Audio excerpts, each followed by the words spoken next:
Welcome back to my channel. Hello guys, আসসালামু আলাইকুম। সবাই কেমন আছেন? আশা করি সবাই ভালো আছেন। তো আল্লাহর রহমতে আমিও ভালো আছি।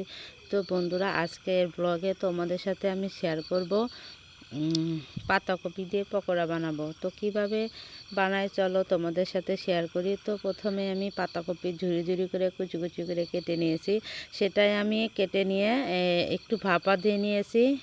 4-5 মিনিট অল্প সময় ভাপ দিয়েছি, বেশিক্ষণ না। একটু কাঁচাটা আমার কাছে একটু কেমন যেন গন্ধ লাগে, এই জন্য আমি একটু ভাপা দিয়ে নিয়েছি। তোমরা চাইলে ভাপাটা নাও দিয়ে নিতে পারো, কাঁচাটাই দিতে পারো, কোনো সমস্যা নেই।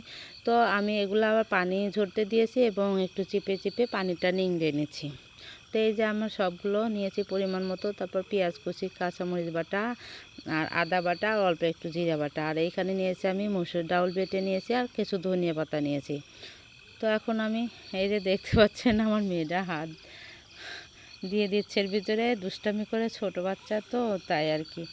ওদের নিয়ে আসলে আমি তেমন একটা ভালো করে কিছু করতে পারি না, ভয়েসও দিতে পারি না, অনেক কষ্ট হয়। যাই হোক, তো এই যে আমি পরিমাণ মতো দিয়ে দিয়েছি হলুদের গুঁড়া, লবণ, মরিচের গুঁড়া। আর ঝালটা আপনাদের টেস্ট অনুযায়ী কমিয়ে বাড়িয়ে নিতে পারেন।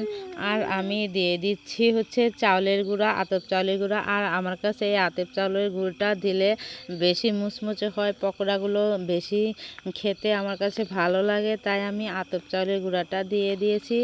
আর সবগুলো উপকরণ আমি ভালোভাবে মাখিয়ে নিচ্ছি, যাতে সম্পূর্ণ সব মশলা এর ভিতর ভালোভাবে ঢুকে যায়।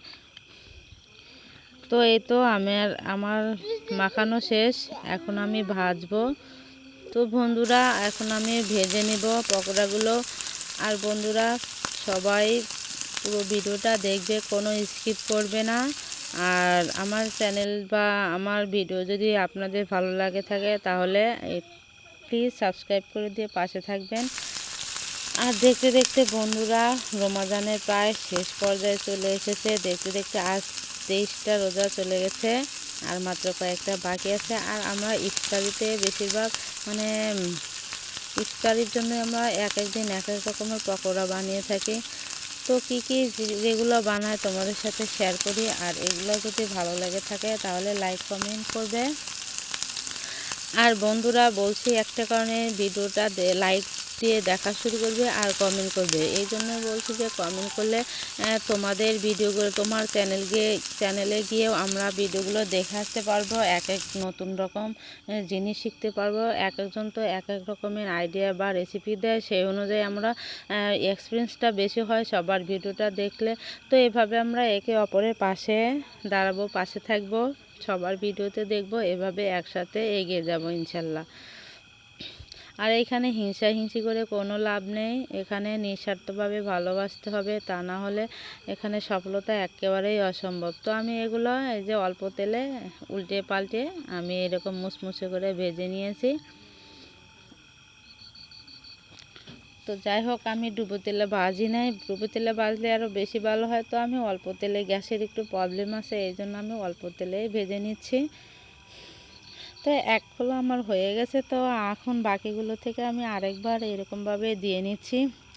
আর অনেক বন্ধুরা আছে, মানে কি বলবো জানি না বন্ধুরা, তোমাদের সাথে কেমন হচ্ছে জানি না, আমার চ্যানেলে প্রতিদিন 5-6টা করে সাবস্ক্রাইব কেটে নিচ্ছে।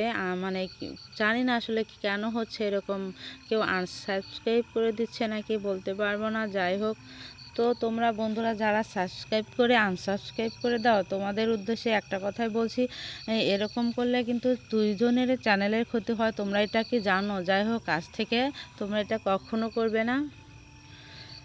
তো যাই হোক, এই যে দেখতে পাচ্ছেন কতটা লোভনীয়, দুর্দান্ত, অনেক মজা হয়েছিল, যা বলার মতো না। তোমরাও ট্রাই করতে পারো। আর আবার দেখা হবে নতুন কোনো রেসিপি নিয়ে। ভালো থেকে সুস্থ থেকো, আল্লাহ হাফেজ।